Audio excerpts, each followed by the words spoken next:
सो hey guys, top 10 list series के episode 6 में आप सबका स्वागत है। तो आज के इस वीडियो में हम बात करने वाले एमसीयू के उन इन्वेंशंस की जिन्होंने एमसीयू को पूरी तरीके से चेंज कर दिया है, और अगर ये इन्वेंशंस ना होते तो एमसीयू आज है उससे काफी अलग होता। So hey guys, welcome back to our channel the movie tales. तो विदाउट एनी डिलेस चलिए टॉप 10 इन्वेंशंस के बारे में जानते हैं। Number 10, helicarrier. तो हेली कैरियर या फिर शील्ड हेली कैरियर, ये एक ऐसा हेली कैरियर है जिसे शील्ड ओन करता है और उसे फ्लाइट कैपेबिलिटीज के साथ क्रिएट किया गया है, यानी कि ये हवा में फ्लाई कर सकता है। और ये हेली कैरियर एमसीयू का सबसे बड़ा इन्वेंशन है, क्योंकि हजारों टन एयरक्राफ्ट को उड़ने के लिए बहुत ही ज्यादा इंजीनियरिंग की जरूरत पड़ती है, और ये अपने अंदर बहुत से पावरफुल फाइटर फ्लाइट्स को भी स्टोर करके रखता है, जिसे इसके अंदर के शील्ड एजेंट्स भी यूज कर सकते हैं। साथ ही साथ इसके अंदर एडवांस बैलिस्टिक मिसाइल सिस्टम भी फिट है, जो कि इसके एनिमी जेट को डिस्ट्रॉय कर सकती है। और इसके भी ऊपर इसमें एक ऐसा एडवांस सिस्टम फिट है जिसकी हेल्प से ये हवा में उड़ते वक्त इनविजिबल भी हो सकता है। Number 9, super soldier serum. तो सुपर सोल्जर सीरम एक ऐसा केमिकल सीरम है जिससे ह्यूमन बॉडी और माइंड को सुपर ह्यूमनली एनहांस किया जा सकता है और उनकी स्ट्रेंथ को बढ़ाया जा सकता है। सुपर सोल्जर सीरम को सबसे पहले और सक्सेसफुली क्रिएट किया था डॉक्टर अब्राहम एर्स्किन ने, ताकि इस सीरम की हेल्प से अमेरिकन सोल्जर्स को एक सुपर सोल्जर बनाया जा सके और उन्हें जर्मनी की नाजी आर्मी और हाइड्रा के अगेंस्ट यूज किया जा सके। और सबसे पहले इस सीरम को स्टीव रॉजर्स पर यूज किया जाता है, जिसके बाद स्टीव रॉजर एक नॉर्मल वीक ह्यूमन से बनते हैं एक पावरफुल सुपर सोल्जर और कहलाते हैं captain America. Super soldier serum एक ह्यूमन को सुपर ह्यूमन बनाने के पावर्स रखता है, और इसीलिए सुपर सोल्जर सीरम को एमसीयू की सबसे ग्रेट इन्वेंशंस में से एक माना जाता है। Number 8, झोलास algorithm. अरमान झोला, जो कि हाइड्रा का एक साइंटिस्ट होता है, वो ज्वाइन करता है शील्ड को, जिसके बाद शील्ड में काम करने के दौरान ही वो झोला एल्गोरिदम को इन्वेंट करता है, जिससे वो ये सब कुछ पता कर सकता है कि कौन सा इंसान हाइड्रा के प्लान के खिलाफ है और हाइड्रा को किससे खतरा है। और इन सब के बारे में पता लगाने के लिए वो सभी लोगों के bank account details, medical histories, voting patterns, phone calls और ईमेल जैसे चीजों को ट्रैक करता है, और उससे उन लोगों को आइडेंटिफाई करता है जिन लोगों से हाइड्रा को खतरा है। झोला एल्गोरिदम लोगों के पास्ट को देखना और उससे उनके फ्यूचर को भी प्रेडिक्ट कर लेता है, और इसीलिए ये एमसीयू के टॉप इन्वेंशंस में आता है। Number 7, Tony Stark AI. तो टोनी स्टार्क जितना अपने आर्मर्स की वजह से जाना जाता है, उतना ही वो अपने एडवांस एआई डिजाइन के लिए भी पॉपुलर है। एमसीयू के अंदर टोनी स्टार्क के टोटल 8 एआईज के बारे में बताया गया है, और इन 8 एआई में से 6 एआईज को वर्क करते हुए भी देखा है। और ये सारे एआई है जार्विस, फ्राइडे, केरन, एडिथ, वेरोनिका और पहला एआई डमी, जिसे टोनी ने तभी क्रिएट किया था जब वो सिर्फ 17 साल का था। एआई यानी आर्टिफिशियल इंटेलिजेंस का यूज तो हमने कई जगह पे देखा है, लेकिन जितना एडवांस और फ्यूचरिस्टिक अब तक टोनी स्टार्क ने क्रिएट किया है, एआई ना कोई अब तक बना पाया है, ना कोई बना सकता है।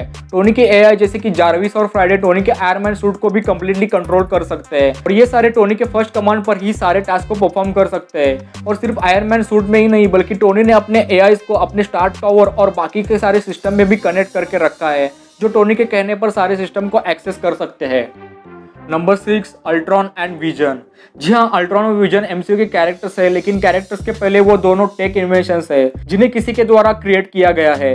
अल्ट्रॉन टोनी और ब्रूस बैनर दोनों के द्वारा क्रिएट किया गया एक एडवांस इंटेलिजेंस सिस्टम है, जिसके पीछे टोनी का सिर्फ यही मकसद था कि वो अल्ट्रॉन की हेल्प से अर्थ के चारों तरफ एक सिक्योरिटी शील्ड क्रिएट कर सके और दुनिया को बाहरी खतरे से प्रोटेक्ट करना चाहता था। लेकिन जब अल्ट्रॉन प्रॉपरली क्रिएट हुआ, तब उसने ह्यूमंस को ही अर्थ के लिए खतरा समझ लिया और उन्हें मारने निकल गया। और दूसरी तरफ बात करें विजन की, तो विजन एक एडवांस ह्यूमनॉइड है जो कि पूरा वाइब्रेनियम से बना हुआ है, जिस वजह से विजन की बॉडी बहुत ही पावरफुल है। लेकिन जो चीजें विजन को और पावरफुल बनाती है वो है उसके सर पे लगा हुआ माइंड स्टोन। विजन को अल्ट्रॉन ही क्रिएट करवाता है ताकि वो उसे अपने लिए यूज कर सके, लेकिन एवेंजर्स विजन को अपने कंट्रोल में लेते हैं, जिसके बाद टोनी और ब्रूस बैनर उसके अंदर जार्विस को अपलोड कर देते हैं, जिसके बाद जन्म होता है विजन का, जो ना तो अल्ट्रॉन होता है और ना ही जार्विस। विजन एक यूनिक इन्वेंशन इसलिए है क्योंकि एक मशीन होके भी उसके अंदर फीलिंग्स है। Number 5, Wakandan tech. तो वकांडा पूरे वर्ल्ड की सबसे एडवांस कंट्री है, और वकांडा जैसे टेक और किसी के पास भी नहीं है। वकांडा के पास वाइब्रेनियम है, जिसकी हेल्प से वकांडा ने इतनी ज्यादा तरक्की कर चुका है कि वर्ल्ड की कोई भी कंट्री वकांडा से टकराने की कोशिश भी नहीं कर सकती। वाइब्रेनियम से बने पावरफुल वकांडन वेपन्स, मिसाइल्स और ब्लास्टर जो कि और किसी के पास भी नहीं है। साथ ही वकांडा का डिफेंस सिस्टम जिसे थानोस की आर्मी भी नहीं तोड़ पाई थी, और वकांडा के किंग ब्लैक पैंथर का वाइब्रेनियम सूट, ये सारी चीजें वकांडन टेक का ही हिस्सा है। इनके अलावा वकांडा के पास और भी कई सारे एडवांस आइटम्स है, जैसे कि flying cars, magnetic trains, holographic displace और साउंड प्रूफ शूज, और इन सारी चीजों की वजह से ही वकांडन टेक इस लिस्ट में शामिल होता है। Number 4, Pym particles. तो पिम पार्टिकल्स वो सब एटॉमिक पार्टिकल्स है जो कि किसी के भी वेट और साइज को कम या फिर ज्यादा कर सकते हैं। इन पार्टिकल्स को क्रिएट किया था हैंक पिम ने, जो कि सबसे पहले दिखे थे एंटमैन मूवी के अंदर। ये पिम पार्टिकल्स किसी को भी इतना ज्यादा छोटा कर सकते हैं कि वो पर्सन क्वांटम रियल में भी एंटर कर सकता है और क्वांटम रियल के जरिए टाइम में आगे या पीछे भी जा सकता है। एंड गेम में भी जब एवेंजर्स के पास कोई भी रास्ता नहीं बचता तब वो पिम पार्टिकल्स के जरिए क्वांटम रियल में ट्रैवल करके इन्फिनिटी स्टोन्स को फाइंड करते हैं। Number 3, arc reactor. तो आर्क रिएक्टर बेसिकली एक पावर सोर्स है जो कि किसी भी चीज को फंक्शन करने के लिए पावर सप्लाई करता है। एमसीयू के अंदर आर्क रिएक्टर अब तक के सबसे महान इन्वेंशंस में से एक है और हमने उसे ज्यादातर यूज करते हुए टोनी स्टार्क को ही देखा है। लेकिन एमसीयू में आर्क रिएक्टर को बनाने की शुरुआत टोनी के फादर हावर्ड स्टार्क ने की थी।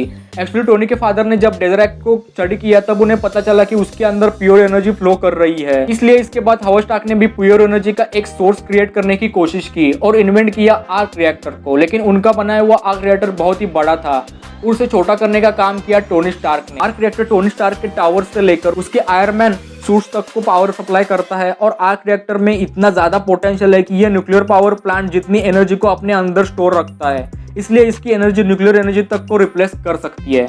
Number 2, nanotech. तो नैनोटेक एडवांस नैनोबॉट्स का स्ट्रक्चर होता है। इसमें बिल्कुल छोटे छोटे नैनोबॉट्स होते हैं जो कि किसी भी एक्शन को परफॉर्म करने के लिए वर्क करते हैं।